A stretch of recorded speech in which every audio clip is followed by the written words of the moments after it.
Cruzoé, uma ilha no jornalismo. Muito bem, dou boa noite aqui para a Helena Mader. Bem-vinda novamente. Boa noite, Cláudio. Boa noite a todos. É um prazer estar aqui com vocês. O prazer é todo nosso. Helena, eu quero que você nos conte um pouquinho da reportagem de capa da Cruzoé. Me engana que eu gosto, né? Tá aí o Lula e o Bolsonaro traçando estratégias para fazer o eleitor esquecer 2022, ou melhor, esquecer em 2022 o que eles fizeram no verão passado. Como é que é isso, hein, Helena? Exatamente. A gente mostra qual deve ser a estratégia tanto do presidente Jair Bolsonaro quanto do ex-presidente Lula para tentar distorcer a realidade e vender uma imagem mais palatável para o eleitor em 2022. E aí cada um tem suas estratégias, a gente mostra um pouco. O Lula, por exemplo, como era previsível, vai tentar vender a imagem de inocente, de perseguido da Lava Jato, né, de que teria sido absolvido de todas as acusações, quando a gente sabe que não foi isso que aconteceu. Isso vai ser muito explorado na campanha, essa imagem de vítima, muito construída aí pelo Franklin Martins, né, que já trabalhou muito com o Lula e está de volta à equipe petista agora para 2022. No caso do Bolsonaro, também tem um aspecto em comum aí com o Lula, que é essa questão da corrupção. Sim, em 2018, o Bolsonaro explorou o discurso de combate à corrupção em favor dele, agora ele deve ser perseguido por isso, né? Porque ele se aliou, a gente lembra, com o PL do Valdemar Costa Neto, com o Centrão. Então, agora, em vez de usar isso em favor da própria campanha, ele deve ser atacado, especialmente pela campanha do ex-juiz Sérgio Moro, né, que vem com esse discurso muito forte de combate à corrupção para a corrida presidencial. E o Bolsonaro também, ele vai tentar de todo jeito fugir da realidade da condução completamente equivocada dele na pandemia, né? A gente lembra como ele boicotou vacina, como ele demorou para comprar vacina, correu atrás aí de toda forma de boicotar a vacinação, de vender remédios ineficazes, né? E agora, na estratégia de distorcer a realidade, ele vai tentar mostrar a imagem aí de que teria tido um comportamento de chefe de Estado, né? Vai tentar mostrar os números do sucesso da vacinação como se fosse um mérito dele, quando a gente sabe que não foi, né? Ele boicotou de todas as formas a vacinação, graças aí à cultura do brasileiro enfim, do Programa Nacional de Imunização, né? Que é muito forte no Brasil. Foi mais por conta dessa cultura que a gente chegou aos índices bons que a gente tem hoje comparado com outros países, mas na campanha o Bolsonaro vai tentar de toda forma se vender como um estadista que teve sucesso no combate à pandemia. Cláudia, essas são as principais estratégias aí, a gente detalha na reportagem de capa. Eles vão tentar o que eles quiserem, mas nós vamos insistir em lembrá-los, né? Em lembrar não só eles, os próprios Lula, Bolsonaro e demais, né, que provocaram, que deixaram esse rastro, né, de destruição, como também o eleitor. Nós estaremos todo dia martelando aqui na cabeça do eleitor, né? Afinal de contas, ninguém apaga os 580 dias que o Lula permaneceu preso, né, numa condenação que foi confirmada, né, em todas as instâncias, aquela prisão dele, que foi questionada diversas vezes. Aliás, eu sempre lembro aqui, mais uma vez, voltando a martelar, né, Helena, essa história toda de tornar a jurisdição lá do Paraná incompetente para julgar o caso do Lula. Essa é uma das maiores manobras já ocorridas, né, no Supremo em relação à interpretação, em relação a entendimentos, né, que se tem sobre determinado fato jurídico. Você teve uma condenação, um fato ali jurídico perfeito, e essa condenação, ela desde o início, desde até do processo de instrução, desde a denúncia, ela sempre foi questionada, a investigação sempre foi questionada, e a competência da investigação, da jurisdição, né, ela sempre foi questionada pela defesa do Lula. E ela foi confirmada 9 vezes, inclusive pelo Supremo.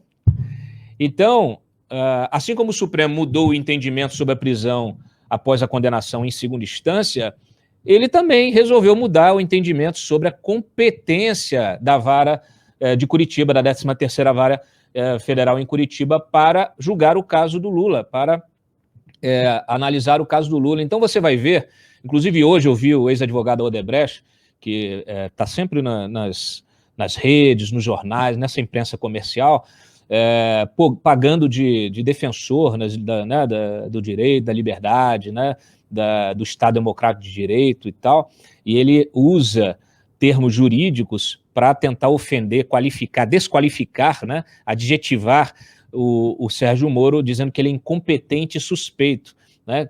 Então, assim, quando você fala, o sujeito é incompetente, isso tem um outro sentido, né? Então, não tem nada a ver com incompetência, com falta de capacidade técnica. Aí foi uma declaração jurídica, um entendimento jurídico, que foi o de incompetência da jurisdição da terceira vara, então comandada pelo Sérgio Moro. Não tem nada a ver com incompetência da pessoa. Assim como a suspeição. Toda hora, ministro, aliás, a gente esperava que alguns ministros se declarassem suspeitos, né, mas eles têm cara de pau, não se declaram suspeitos, muitas vezes, quando deveriam fazê-lo, mas você vê vários outros, né, no STJ, às vezes desembargador, lá no STF também, muitas vezes se declarando suspeito para julgar determinado caso, né. Há pouco tempo tivemos aí, até noticiamos na semana passada aqui, um caso envolvendo uma denúncia lá da PGR, que até o sub-PGR se declarou suspeito porque a filha, que é advogada, começou a defender um dos réus. Isso tem a ver lá com aquela operação naufrágio, que investigou esquema de propina, compra de sentença lá no Tribunal de Justiça do Espírito Santo, um caso que a denúncia, olha, a denúncia foi feita há 11 anos e até hoje ainda não foi, não virou uma ação penal, para vocês verem a qualidade, né, do nosso judiciário e a hipocrisia de certos agentes do direito que teimam, insistem em tentar fazer a cabeça do mais desavisado sobre abusos, crimes cometidos pela Lava Jato, tudo conversa fiada, tá? Então, Helena, é isso mesmo, a gente não vai deixar o eleitor esquecer de todas as provas que existem contra o Lula, muito menos das mais 600 mortes provocadas pelo negacionismo bolsonarista. Muito bem, excelente reportagem. Que mais a gente tem? Você fez uma outra matéria também que fala de judiciário, né, e dessas relações promíscuas, de suspeitas, política, né, envolvida aí também com a justiça. Conta um pouquinho para a gente. Sim, a reportagem chama No Judiciário Profundo, e eu conto bastidores de uma operação que aconteceu esse mês lá em Alagoas e que não ganhou muita repercussão, né, principalmente por conta dos personagens envolvidos. 2 magistrados, um desembargador e um juiz, entre os mais influentes de Alagoas, foram alvos dessa operação deflagrada pela Polícia Federal, com autorização do STJ, da ministra Laurita Vaz, e esses 2 magistrados, eles têm influências políticas fortes aqui em Brasília, são ligados ao presidente da Câmara, Arthur Lira, ao presidente do STJ, ministro Humberto Martins, que são alagoanos, e automaticamente isso detonou uma operação abafa gigantesca, tanto que a operação não teve grande repercussão, e também a Assembleia Legislativa lá de Alagoas correu para aprovar um projeto que prevê a criação de novas vagas de desembargadores para o tribunal. E qual que é a sacada aí? Eles querem emplacar justamente o juiz investigado, que é o juiz Ivan Vasconcelos Brito. Há uma articulação política para que esse juiz entre na vaga do 5º da advocacia como desembargador. E aí a gente conta detalhes inusitados aí da operação, que inclui até um boleto pago, né, um boleto de imposto pago em nome do desembargador, que seria aí a propina em troca da decisão favorável. Então, uma coisa engraçada, Cláudio, que na troca de mensagens que foi interceptada pela Polícia Federal, os empresários conversam sobre o pagamento do que seria a propina desse boleto, e aí um pergunta para o outro, mas o juiz mandou pagar o boleto em nome dele? Aí o outro fala, sim, que doidice, né? Então, assim, completamente inusitado, e a gente conta detalhes dessa operação e de todas as implicações políticas e das conexões aqui em Brasília também desses personagens. Muito bem. Bom, e temos também uma matéria do Fábio Leite, que é é um tema muito caro, né, para o bolsonarismo, que é a máquina de propaganda. É muito interessante porque eles vêm com essa conversa fiada, novamente,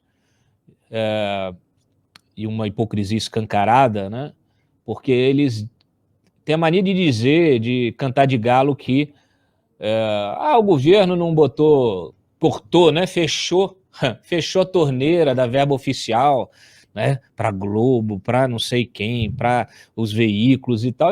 Isso sempre foi uma cascata. Eles gastaram centenas de milhões, agora estão aqui com uma máquina de propaganda de 1 bi, não é isso? 1 bi.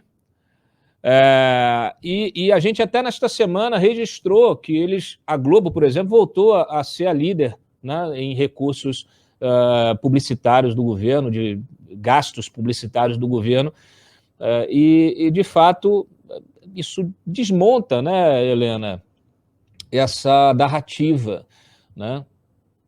O presidente Bolsonaro adora falar a frase acabou a mamata, né? Fala para tudo, para propaganda, para a Lei Rouanet, e a gente mostra que não, a mamata está apenas começando. Na véspera do ano eleitoral, todos os ministérios, principalmente aí o Ministério das Comunicações, a Secretaria de Comunicação da Presidência, se organizando para aumentar os recursos de publicidade. E isso vale não só para o presidente Bolsonaro, que é candidato à reeleição e quer usar ao máximo essa máquina, né, para ganhar visibilidade, para ter vitrine para o seu projeto de 2022, mas também vários ministros que já estão de olho nas urnas no ano que vem. A gente tem o ministro Tarcísio, né, da infraestrutura, que o presidente Bolsonaro quer a todo custo emplacar como candidato em São Paulo, e também o ministério vai ter licitações e verbas para publicidade no ano que vem. Tem o Ministério do Desenvolvimento Regional, do Rogério Marinho, que também pretende concorrer ao Senado ou ao governo no ano que vem.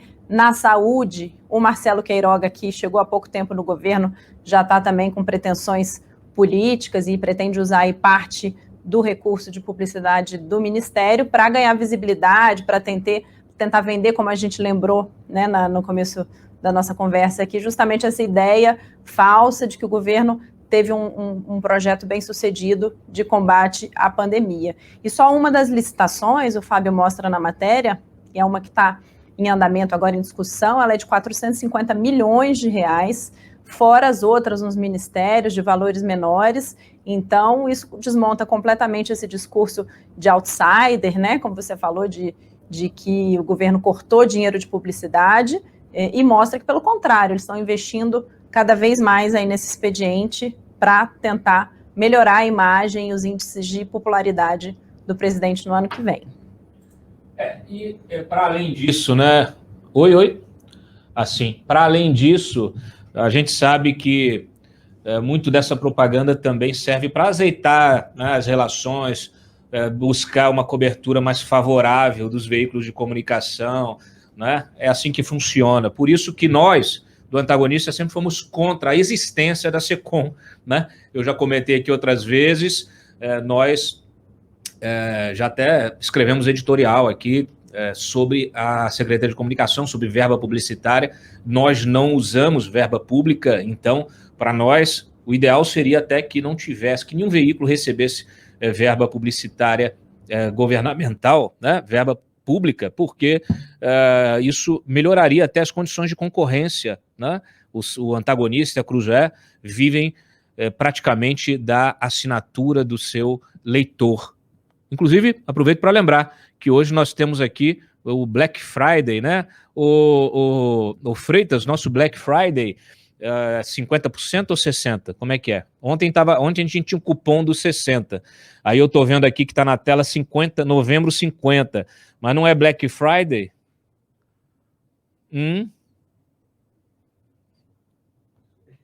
Você está aqui? Você quer falar? Você está aqui? Eu achei que você estivesse lá na base. Fala para mim, então.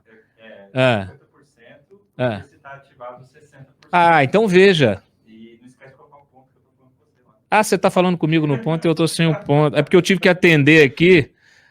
Gente, programa ao vivo é assim, entendeu? Aqui é tudo no improviso, quer dizer, quase tudo, né? Mas a gente sempre deixa uma margenzinha do improviso para vocês se divertirem um pouco. E é de fato, eu não estava ouvindo ele, estou perguntando, eu falei, o cara não me responde, aí eu estou sem o ponto, eu estou sem o ponto. Então é o seguinte, corrige aí, porque hoje, até onde eu sei, é Black Friday, tá? Então corrige na tela aí, porque tá o cupom do Novembro 50. E o Black Friday é o cupom do Mário Sabino, que tem a carinha dele lá. É o Sabino 60. Tá bom? Desculpa, Helena, a gente te atrapalhou aqui. Por favor, continue. Então, vamos dar prosseguimento aqui. Tem uma matéria também do Duda Teixeira, nosso editor de internacional, Cláudio. A Europa, de novo, em apuros. Isso tem relação com um assunto que você usou aí na abertura do programa, né? Que é essa nova variante Omicron, que foi identificada na África do Sul. E isso deve impactar ainda mais os índices de Covid na Europa. A Europa, a maioria dos países tem um índice de cobertura vacinal muito abaixo do nosso, né? Há também uma resistência ao uso de máscara, te mostra que tem uma pesquisa ali que pouco mais de 50% dos europeus têm esse hábito de usar máscara, e o índice também de vacinação está aí na faixa dos 50%, a cultura anti-vacina ainda é forte lá em vários países, e isso mostra também o risco para a gente, né? A gente conseguiu avançar na vacinação, mas ainda tem essa cultura anti-vacina estimulada pelo presidente, pelos apoiadores do Bolsonaro, que estão diuturnamente aí nas redes sociais, na televisão, questionando a eficácia e a segurança das vacinas, no momento em que a gente tem que aumentar ainda mais a cobertura vacinal para reduzir os riscos dessa variante também e de uma nova onda que possa nos atingir, assim como está acontecendo na Europa. Quer que eu emende aqui? Sim. Pode falar da entrevista da Renata. Isso, por fim, o Paulo Capelli fez uma entrevista com a Renata Abreu, presidente do Podemos, em que ela fala um pouco dos planos para a candidatura do Sérgio Moro à presidência, conta como foram as negociações, quais são os planos do partido para emplacar, fazer com que o Moro cresça ainda mais no ano que vem. Ela aposta que logo no começo do ano ele esteja com cerca de 15% de intenção de voto nas pesquisas, então vale a pena ler a matéria para saber o que o Podemos está planejando para a candidatura do Moro, quem que está trabalhando nessa candidatura e o que eles pretendem fazer para alavancar o nome do Moro nos próximos meses e principalmente no ano que vem, para que ele se torne o nome que centralize aí a terceira via em 2022. Muito bem, maravilha. Helena Mader, muito obrigado mais uma vez aqui pela participação no Papo Antagonista e parabéns pela reportagem de capa e as outras todas que compõem essa edição da Cruzoé. Obrigadíssima, Cláudio. Um abraço para você e para todo mundo.